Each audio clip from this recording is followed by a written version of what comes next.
बिस्मिल्लाहिर्रहमानिर्रहीम। अस्सलाम वालेकुम। जैसा कि आपको इल्म है कि हम 8th के मैथ के हवाले से पढ़ रहे थे, जिसमें हमारा टॉपिक था फैक्टराइजेशन। तो इसमें हमने 2 एक्सरसाइज जो है ना वो पिछले लेक्चर में कंप्लीट कर ली थी। अब हम नेक्स्ट एक्सरसाइज पे चलते हैं। Exercise 6.4 factorise. क्वेश्चन नंबर 1 है x² प्लस 14x प्लस 49। अब इसको हमें ये देखना पड़ेगा, ये समझना पड़ेगा कि इसकी फैक्टराइजेशन के लिए हमें क्या मेथड, क्या तरीका, क्या फार्मूला जो है वो अडॉप्ट करना पड़ेगा। उसके लिए एक छोटी सी जो ना रफ सी एक तरतीब होती है नंबर्स की, कि अगर किसी क्वेश्चन के अंदर 3 नंबर्स दिए हों फैक्टराइजेशन के लिए, तो सबसे पहला स्टेप तो वही होगा जो पिछले दिनों भी डिस्कस हुआ था कि सबसे पहले कॉमन वाली बात कि देखेंगे कि जिनमें तीनों में कोई कॉमन है तो ठीक है, अगर कॉमन नहीं है तो फिर हम नेक्स्ट स्टेप की तरफ चलेंगे। तो उसमें हम देखेंगे कि जी इसमें दी हुई जो टर्म्स हैं वो हैं 3। तो जब 3 टर्म्स हों तो फिर हम उस पर फार्मूला अप्लाई करने की कोशिश करते हैं, जो कि है a plus B whole square और दूसरा है a minus B whole square. उसके लिए हमें इसमें देखना पड़ेगा कि जो क्वेश्चन दिया हुआ है उसमें 2 टर्म्स जो है वो स्क्वायर में लिखेंगे। जैसा कि देखें ये x का भी स्क्वायर लिखा हुआ है और इधर 49 ये भी स्क्वायर है। तो इस तरीके से 2 टर्म्स जो है ना वो स्क्वायर हैं। जब 2 टर्म्स स्क्वायर हों तो फिर अब हम इस पे फार्मूले की तर्ज पे इसको हल करने की कोशिश करेंगे। तो उसके लिए देखें ये हमने लिख लिया x स्क्वायर, इधर लिखेंगे 7 प्लस 7 स्क्वायर, तो ये हमारे पास बन गया a square plus b square. अब ये जो दरमियान वाली तीसरी टर्म है इसको हम ब्रेक डाउन करेंगे अकॉर्डिंग टू फार्मूला। उसके लिए देखें इसमें से 2 फार्मूले वाला अलग कर दिया। अब a की जगह पे यहाँ हमारे पास x आ रहा था, x ले लिया, और b की जगह पे हमारे पास 7 आ रहा है तो हमने 7 ले लिया। तो ये जो दरमियान वाली है मिडल टर्म जो है ये बन गई 2ab। अब ये फार्मूला अगर इसको हम कंप्लीट पढ़ें तो ये बन गया a square plus 2ab plus b square. अब इसको फार्मूले को, जैसे मैंने पिछले लेक्चर में बताया था कि फार्मूले को एक्सपेंड करना और फार्मूले को क्लोज करना ये दो अपोजिट चीजें हैं। तो हम फैक्टराइजेशन में अक्सर जो सवालात हैं वो फार्मूले को क्लोज करते हैं। तो अब यहाँ देखिए ये एक्सपेंडेड कंडीशन में था, ये 2x square plus 2ab plus b square. इस तरीके से अब x के ऊपर स्क्वायर है जैसा कि a के ऊपर स्क्वायर होता है, फिर 7 के ऊपर स्क्वायर है तो 7 जैसे b के ऊपर स्क्वायर है, और यहाँ जो 2 फार्मूले वाले के साथ साइन होता है। इस किस्म के सवालात में जो सबसे बड़ा मसला बनता है वो बनता है इस साइन के हवाले से, कि यहाँ जब फार्मूले को क्लोज करना है तो साइन कौन सा आएगा, तो जो 2 फार्मूले वाले के साथ साइन होगा वो साइन यहाँ आता है। तो यहाँ जो प्लस है तो ये प्लस आ जाएगा x प्लस 7 होल स्क्वायर, यानी कि a plus b whole square ये बन गया। इस तरीके से अब नेक्स्ट मजीद इस पे क्वेश्चन करते हैं, आपको बात क्लियर होती जाएगी। Question number 2 9a square plus 12ab plus 4b square. अब इसमें भी 3 टर्म्स हैं। तो फैक्टराइजेशन में सबसे पहला स्टेप तो वही कि जी कॉमन क्या करेंगे कि जी कॉमन तो इसमें नहीं है, कॉमन ऐसी रकम होनी चाहिए जो तीनों रकम को पूरा डिवाइड कर दे। तो यहाँ भी ऐसी कॉमन नहीं है। तो उसके लिए अब हम नेक्स्ट स्टेप पे चलेंगे कि रकम 3 है तो 3 में से 2 टर्म्स का जो है ना वो स्क्वायर होना जरूरी है। तो देखेंगे 9 जो है ये भी स्क्वायर है और 4 भी स्क्वायर है। तो ये 3a का स्क्वायर बन गया और ये 2b का स्क्वायर बन गया। तो ये हमारे पास 2 टर्म्स आ गई स्क्वायर की शक्ल में, a square plus b square. अब इस दरमियान वाली रकम को, मिडिल टर्म को ब्रेक डाउन करें तो उसमें से 2 फार्मूले वाला हर दफा जो है अलग कर लिया, फिर a की जगह पे 3a आ गया और b की जगह पे 2b आ गया। तो इस तरीके से बन गया ये 2ab, a square plus 2ab plus B square. ये मुकम्मल हो गया फार्मूला। अब इसको हमने क्योंकि फैक्टराइजेशन में क्लोज करना होता है, तो अब जिसके ऊपर स्क्वायर है 3a के ऊपर स्क्वायर है और इधर 2b के ऊपर स्क्वायर है, तो इनको और प्लस ये जो 2 फार्मूले वाला है वहां वाला साइन जो है ना इस्तेमाल होता है, लगता है कि तो ये हो जाएगा 3a plus 2b whole square, यानी कि a plus b whole square. Next 7a power 4 plus 84 a square plus 252। अब भी देखें टर्म्स कितनी है 3, लेकिन पहला स्टेप सबसे कॉमन। तो अब कॉमन देखें इसमें ऐसी टर्म कि जो पूरी तीनों रकमों को पूरा पूरा कर दे। इसमें एक रफ सा एक आइडिया आता है कि जी अगर पहली टर्म के अंदर स्क्वायर वाली रकम के साथ अगर प्राइम नंबर आ जाए तो वो यकीनी तौर पर कॉमन होता है, क्योंकि प्राइम नंबर के मजीद फैक्टर्स नहीं बनते। इसलिए इस पे बिला झिझक जो है ये 7, क्योंकि प्राइम नंबर है 7 जो है ना ये कॉमन हो जाएगा। तो 7 कॉमन हो गया, यहाँ बच गया a पावर 4। ये 84 को 7 से डिवाइड करेंगे तो 12 7 84 प्लस 252 को 7 से डिवाइड करें 7 3 21 4 कैरी 42 7 6 42। ये इसका कॉमन वाली। अब हम इसके नेक्स्ट स्टेप पे चलेंगे कि रकम देखें टर्म 3 है, 3 में 2 का स्क्वायर होना जरूरी है। तो a पावर 4 ये स्क्वायर है। कोई भी ऐसी पावर जो इवन नंबर में हो, यानी कि 2 पे डिवाइड हो सकती हो, उसको हम स्क्वायर की शक्ल में बना सकते हैं, उसको स्क्वायर की शक्ल में लिख सकते हैं। तो a पावर 4 को हम a स्क्वायर का स्क्वायर इस तरीके से लिख सकते हैं और पढ़ सकते हैं। तो अब इसी तरीके से 36 ये 6 का स्क्वायर हो जाएगा। तो अब ये a स्क्वायर का होल स्क्वायर और ये 6 का स्क्वायर और ये दरमियान वाली टर्म पे आ जाए। 2 फार्मूले वाला इसमें से अलग करें ये, और अब a की जगह पे a स्क्वायर आ गया और b की जगह पे 6 आ गया। तो ये बन गया 2ab a square plus 2ab plus b square. इसको b नहीं, ये 6 है, लेकिन मैं फार्मूले के जरिए से तरीके से पढ़ रहा हूं, तो इसलिए a b पढ़ रहा हूं इस तरीके से। अब इसको क्लोज करेंगे तो 7 तो अपनी जगह पे आ गया। ये a के ऊपर स्क्वायर है प्लस यहाँ 2 फार्मूले वाला जो साइन है वो आएगा और ये 6 होल स्क्वायर। तो ये बन जाएगा 7 multiply a square plus 6 whole square. Next X question number 4, x power 2 minus 34 x plus 289। इसमें भी पहला स्टेप तो हम देखेंगे कॉमन वाली बात, कॉमन इसमें कोई नहीं है। नेक्स्ट हम देखेंगे कि कितनी 3 टर्म्स हैं, 3 में जो है ना 2 का स्क्वायर होना जरूरी है। अब यहाँ देखिए ये थोड़ी सी बड़ी रकम आ गई है। अगर तो आपको जुबानी स्क्वायर के टेबल याद है तो आपको खुद अंदाजा हो जाएगा, वरना इसका फैक्टराइजेशन के दौरान बेहतरीन और आसान तरीका ये होता है कि देखिए ये पहली रकम को स्क्वायर के तौर पर ऐसे लिखें, ये दरमियान वाली को हम पहले ब्रेक कर दें। अगर आपको स्क्वायर याद है फिर तो अच्छी बात है, अगर स्क्वायर याद नहीं है तो फिर दरमियान वाली को इसमें पहले ब्रेक करें, 2 फार्मूले वाला निकालें। a की जगह पे ये टर्म आ जाएगी x। अब 2x के साथ हम किस रकम को ज़रब करें कि वो 34 के बराबर आ जाए, वो आप जो ना आसानी से चेक करके ढूंढ सकते हैं कि 2 17 34 होता है। 2 17 34। तो इसका मतलब कि b की जगह पे हमारे पास 17 आना चाहिए, तो ऑटोमेटिकली यहाँ आपको पता चल जाएगा कि जी 289 का जो है या 289 है, इसका स्क्वायर है 17 का। तो ये अब आपके पास टर्म आ जाएगी a स्क्वायर और ये b स्क्वायर माइनस 2ab। अब इसको क्लोज कर दें, x के ऊपर स्क्वायर है x आ गया माइनस ये 2 फार्मूले वाला। यहाँ देखें सबके साथ 2 फार्मूले वाले के साथ प्लस का साइन आ रहा था, तो इस तरीके से होल स्क्वायर में प्लस आएगा। अब यहाँ 2 फार्मूले वाले के साथ माइनस आया है, तो इसलिए यहाँ माइनस आएगा, तो x minus 17 whole square. Next 49x square minus 84x plus 36। इसमें भी सबसे पहला स्टेप कॉमन कोई नहीं है। उसके बाद नेक्स्ट स्टेप है जी कि 3 रकम है, 3 में से 2 का स्क्वायर होना जरूरी है। 49 7 का स्क्वायर है, 36 6 का स्क्वायर है। तो अब ये x 7x एक जगह पे आ गया और 6 b की जगह पे आ गया।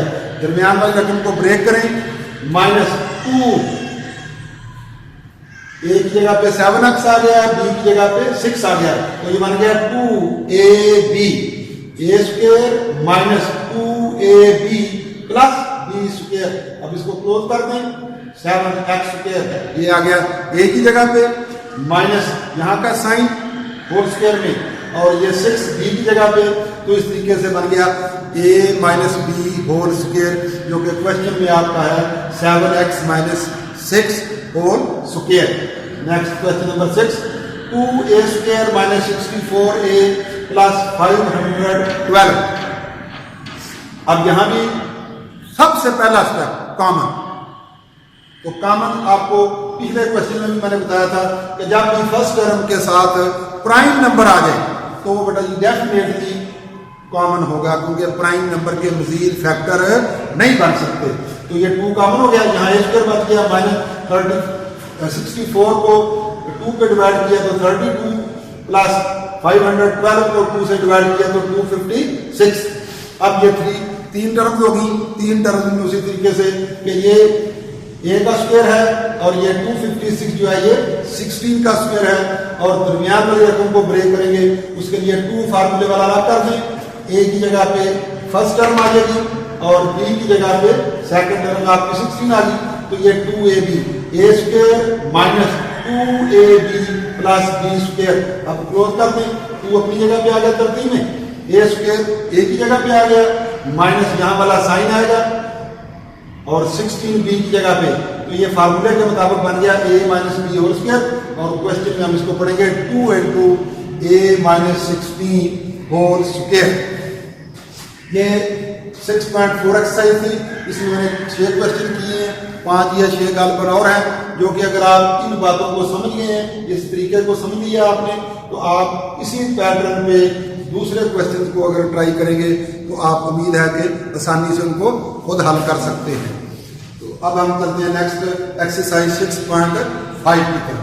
तो वहाँ की फैक्टराइजेशन ही है, क्योंकि ये हमारा सारा टॉपिक फैक्टराइजेशन से मुतल्लिक चल रहा है। तो अब इसमें क्वेश्चन नंबर 1 है 9 माइनस एक्स स्क्वायर। अब ये आगे 2 टर्म वाले क्वेश्चन। तरीका इसका भी फर्स्ट स्टेप वही है कि सबसे पहले आपने कॉमन क्या करना है, टर्म चाहे 2 हो, 3 हो, 4 हो, जितनी भी हो, सब में पहले सबसे पहले क्या करना है, कॉमन। तो अब कॉमन देखें, कॉमन इसमें कोई नहीं है। अब हम देखेंगे कि ये टर्म 2 हैं, 2 टर्म वाले में हमने 2 कंडीशन जो है ना वो उनको पहले चेक करना है। एक तो ये कि अभी दोनों नंबर स्क्वायर हो, जैसे यहां देखें 9 भी स्क्वायर है और x भी स्क्वायर है, और दूसरी कंडीशन ये कि इनमें से अपोजिट साइन हो, एक का साइन प्लस का हो और एक का साइन माइनस का हो, दोनों के अगर सेम साइन होंगे तो तब ये इस फार्मूले से ये इसकी फैक्टराइजेशन नहीं हो सकती, फिर उसका कोई और मेथड होगा जो कि यहाँ अभी अंडर डिस्कशन नहीं है, नेक्स्ट दिन चल कर आएगा। तो अभी आपने सिर्फ 2 बातों को फॉलो अप करना है कि जब 2 नंबर जो हो कॉमन लेने के बाद या कॉमन चेक करने के बाद दोनों नंबर का स्क्वायर होना जरूरी है और दोनों के साइन का अपोजिट होना जरूरी है। ये दोनों बातों को चेक करने के बाद अब आप देखें कि ये 3 का स्क्वायर है माइनस ये x का स्क्वायर है। अब ये आपके पास जो फार्मूले हमने पहले दिन पढ़े थे उसके मुताबिक ये मान लिया a square minus b square, a square minus b square, a square minus b square is equal to a minus b multiply a plus b। तो अब a की जगह पे 3 आ रहा है, b की जगह पे x आ रहा है, तो 3 minus x multiply 3 plus x, इनके फार्मूले के मुताबिक ये बन गया a minus B multiply a plus b। Next question number 6 minus X plus 6y square. अब ये भी देखें, इसमें वही पहला स्टेप कॉमन, सबसे पहला स्टेप कॉमन, लेकिन उससे पहले इसमें एक और बात को तरतीब दे लें कि यानी कि जितने भी क्वेश्चन हैं मैथ के अंदर, इस तरह पिछले लेक्चर में भी हमने पढ़े थे, अभी भी हमने ये किए कि हर क्वेश्चन में जो फर्स्ट टर्म होती है ना वो आम तौर पर पॉजिटिव में होती है, लेकिन यहाँ उसने पहली टर्म जो है ना नेगेटिव में दी है। ये हर क्वेश्चन हर जगह पे कोई ना कोई एक आध क्वेश्चन ऐसा होता है जो कि थोड़ा सा चेक करने के लिए होता है कि सिर्फ आप रट्टे लगा रहे हैं या आपको कोई तरतीब और कोई मैथड भी समझ में आ रहा है। उसके लिए हम अपनी आसानी के लिए करेंगे कि प्लस वाली टर्म को पहले लेंगे और माइनस वाली टर्म को बाद में, ताकि वो फार्मूले वाली तरतीब बन जाए कि ये a square minus B square minus का साइन दरमियान में आ जाए। अब ये हमने तरतीब चेंज कर दी। अब हम इसमें देखेंगे कॉमन, देखेंगे 6 कॉमन आ गया, यहाँ बन गया वाई स्क्वायर माइनस 1। तो ये अब वाई का भी स्क्वायर है और साथ 1 है। तो जब फैक्टराइजेशन में या किसी भी ऐसी जगह पे अगर हम किसी रकम को स्क्वायर बना रहे हैं और साथ 1 आ जाए तो फिर ऑटोमेटिकली 1 भी जो है वो स्क्वायर कंसीडर किया जाता है। अगर किसी को क्यूब कंसीडर कर रहे हैं तो फिर 1 को भी क्यूब, लेकिन यहाँ क्योंकि 1 जो है ना ये दूसरी टर्म जो है वो स्क्वायर कंसीडर हो रही है, तो इसलिए 1 भी स्क्वायर। तो ये वाई स्क्वायर हो गया माइनस 1 का स्क्वायर हो गया। ठीक है, ये आपकी तरतीब बन गई A square minus B square, जो कि बराबर होता है ए माइनस बी मल्टीप्लाई ए प्लस बी। तो उस हवाले से ये बन गया Y minus 1 multiply Y plus 1 X cube Y minus X Y cube. यहाँ की टर्म्स 2 है, लेकिन सबसे पहला स्टेप हम क्या करेंगे कॉमन। तो कॉमन के लिए अगर हम देखें तो यहाँ देखें एक्स दोनों में मौजूद है, वाई भी दोनों में मौजूद है, और दोनों में से जो छोटी पावर है वो कॉमन के तौर पे हासिल की जाती है। तो अब x की भी छोटी पावर 1 बनती है, y की भी छोटी पावर 1। तो ब्रैकेट लगा के तो यहाँ बन गया X square minus Y square. अब ये जो 2 टर्म बाकी ये दोनों देखें स्क्वायर में है, x भी स्क्वायर में है और y भी स्क्वायर में, और दोनों के साइन भी डिफरेंट, यानी कि एक प्लस का और एक माइनस का। तो ये बन गया a square minus B square, A square minus B square is equal to a minus B multiply A plus B. तो अब रकम के हिसाब से ये बन जाएगा x minus y multiply x plus y. Next question number 4, 16x square minus 400 b square. अब यहाँ भी देखें टर्म्स 2 हैं, सबसे पहले कॉमन। अब ये क्वेश्चन ऐसा है कि अगर हम इसको बगैर कॉमन ये भी हल करें तो ये हल हो जाएगा, लेकिन एंड पे जाकर हमें कॉमन बहरहाल फिर भी देना पड़ेगा, लेकिन वहां जाकर कॉमन लेने में बात गलती हो जाती है। इसलिए जब भी क्वेश्चन आए सबसे पहला आपने काम करना है कॉमन। तो यहाँ से कॉमन ले, 16 कॉमन आ गया, यहाँ ए स्क्वायर माइनस 16 से इसको डिवाइड करें, 16 2 32, 8 का 80 हो गया, 16 5 80 बी स्क्वायर। अब ये 2 टर्म बन गई, उसमें ए भी स्क्वायर है और 25 भी स्क्वायर है 5 का। तो ये बन गया a square minus B square, जो कि बराबर होता है ए माइनस बी मल्टीप्लाई ए प्लस बी। इस तरीके से ये a minus 5b multiply A plus 5b। Next 7x y square minus 343x। इसमें भी 2 टर्म है, लेकिन सबसे पहला काम, सबसे पहला स्टेप कॉमन वाला। तो 7 इसमें कॉमन आ जाएगा और x भी कॉमन आ जाएगा। यहाँ बच गया y माइनस 7 से इसको डिवाइड करें, 7 4 28, 6 कैरी 63, 7 9 63। अब ये 2 टर्म जो है इसमें देखें y भी स्क्वायर है और 49 भी x का 7 का स्क्वायर है। तो ये आपके पास आगे फार्मूले के मुताबिक a square minus B square, A square minus B square equal to a minus B multiply A plus b. Next 75 minus 3 into a minus B whole square. इसमें भी बात बच्चे बदल हो जाते हैं, क्योंकि ऊपर क्वेश्चन की आसान रकमें थी, यहाँ अजीब सी आ गई। आपने पढ़ी सिर्फ ये चेक करना है कि इसमें टर्म्स कितनी हैं। तो टर्म पढ़ते वक्त बाद बच्चे इसको 2 या 3 पढ़ते हैं, नहीं एक टर्म ये है 75 और यहाँ से माइनस से लेकर यहाँ होल स्क्वायर तक ये एक टर्म गिनी जाएगी, क्योंकि 3 ब्रैकेट के साथ मल्टीप्लाई हो रहा है और ब्रैकेट में बजाते खुद जितनी भी टर्म जो हो वो एक काउंट होती है। तो इस तरीके से माइनस से लेकर ये 3 मल्टीप्लाई ए माइनस बी होल स्क्वायर, ये सारी एक टर्म है यहाँ पर। तो अब ये 2 टर्म है जैसे यहाँ थी, अब इन दोनों में देखें 3 कॉमन हो सकता है। 3 कॉमन लिया तो यहाँ 25 बच गया, माइनस यहाँ से 3 कॉमन हो गया, यहाँ से बच गया ए माइनस बी होल स्क्वायर। अब ए माइनस बी होल स्क्वायर वो तो पहले से ही है, और ये 25 को हमने क्या किया तो ये 5 का स्क्वायर है और साइन दोनों का डिफरेंट है। तो अब ये हमारे पास टर्म जो बन गई फार्मूले के मुताबिक a minus B, sorry A square है माइनस बी स्क्वायर, ए स्क्वायर माइनस बी स्क्वायर जो कि इक्वल है a माइनस। अब यहाँ फिर गलती करते हैं कि ये माइनस, सिर्फ ये जो साइन है फार्मूले वाला वो चेंज होना है, इस ब्रैकेट के अंदर का साइन ही छेड़ना, उसको चेंज नहीं करना। तो ये a माइनस बी बिल्कुल वैसे का वैसे लिखा जाएगा, फिर a प्लस, फिर ये b के तौर पे जो लिखना है उसके ब्रैकेट के अंदर का साइन है चेंज नहीं करना। नेक्स्ट स्टेप में हम ये जो डबल ब्रैकेट है इसको कम करेंगे, सिंप्लीफाई करेंगे। ये 3 वैसे आ गया, ये 5 माइनस, ब्रैकेट के बाहर क्योंकि माइनस है इसलिए अंदर की साइन चेंज हो जाएगा, तो ये माइनस से प्लस से बी हो जाएगा। यहाँ 5, यहाँ प्लस है ब्रैकेट के बाद, तो ये अंदर के साइन को तब्दील नहीं करता, तो ये a माइनस बी इसी तरीके से आ जाएगा। इसके भी 6 क्वेश्चन मैंने किए हैं, बाकी 5-4 और हैं, वो अगर आपको ये समझ आ गई है तो वो आप इसी तरतीब को फॉलो करते हुए उम्मीद है कि उनको खुद भी कर सकते हैं। Thank you.